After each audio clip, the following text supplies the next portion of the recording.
Yeah, les amis, la série You portée par Penn Badley est terminée. Après 5 saisons, le personnage de Joe Goldberg tire sa révérence. Je viens un instant de terminer le final de la saison 5, donc le final de toute la série. Je dois dire que ça a été un visionnage de saison un peu compliqué parce que donc là où j'avais binge-watché assez facilement les saisons 1, les saisons 2, parce qu'il y avait toujours des retournements et que dès le début en fait on était vraiment mis dedans très facilement, parce que dès le début en fait les pensées, la personnalité de Joe en fait était opérationnelle, alors que là, saison 4, saison 5 en fait on se concentrait vraiment sur d'autres catégories de personnages, il y avait une exposition, il y avait une mise en place qui était beaucoup plus laborieuse et longue, et cette saison 5 souffre aussi de ça, voilà, il y a vraiment 3-4 épisodes où on se dit ah là là, ça prend vraiment du temps, ça n'avance pas, et au final quand arrive le personnage de Bronte,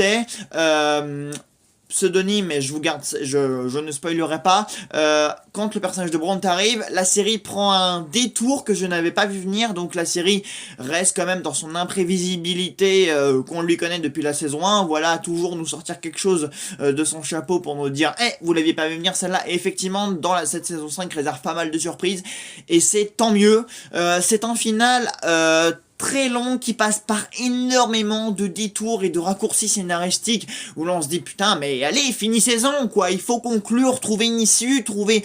une fin, trouver quelque chose, mais bon. Il est vrai que conclure le destin, l'arc d'un personnage comme celui de Joe Goldberg, c'est quelque chose de très complexe, puisque le personnage est très complexe, le personnage est très couillu, très malin, très manipulateur. Donc évidemment, faut prendre toutes les facettes donc, de son esprit dérangé en compte pour conclure la série. Je trouve qu'ils s'en sont bien sortis, ils ont trouvé une fin qui est à peu près juste, ni trop facile, ni trop compliquée, ni pas assez. Mais quand même, avant d'en arriver à cette fin, voilà, il y a 10 épisodes, hein, comme pour les autres, mais je crois que pour les autres saisons, il y en avait 8 ou quelque chose comme ça, enfin, soit ils en ont enlevé un, ou... Bref, peut-être qu'il y a peut-être un épisode en trop, parce qu'il y a vraiment des épisodes où on n'arrête pas de tourner en rond, en fait, autour de ce que lui fait, de ce que les autres personnages trament, pour essayer d'en finir aussi, voilà, parce qu'il n'y a pas que Joe qui essaie d'en finir, hein. Tout le monde essaye un petit peu de régler ses comptes, étant donné que, bon, quand on fréquente Joe Goldberg, il y a des chances qu'on devienne comme lui, et il a perverti tellement de gens à sa personnalité, à sa personne, il a eu de l'influence sur tellement de personnes que, ça aussi, il faut le prendre en compte, mais voilà. La série est finie, elle est longue, il y a quand même des révélations intéressantes, il y a quand même des personnages très intéressants, le personnage de Bronte ressort beaucoup, enfin voilà, toutes les révélations qu'il y a en deuxième partie de saison, vraiment nous refont adhérer à la série, mais en tout cas les 4 premiers épisodes étaient particulièrement longs, voilà, mais la suite, voilà, réserve quand même des surprises, mais je trouve que la fin,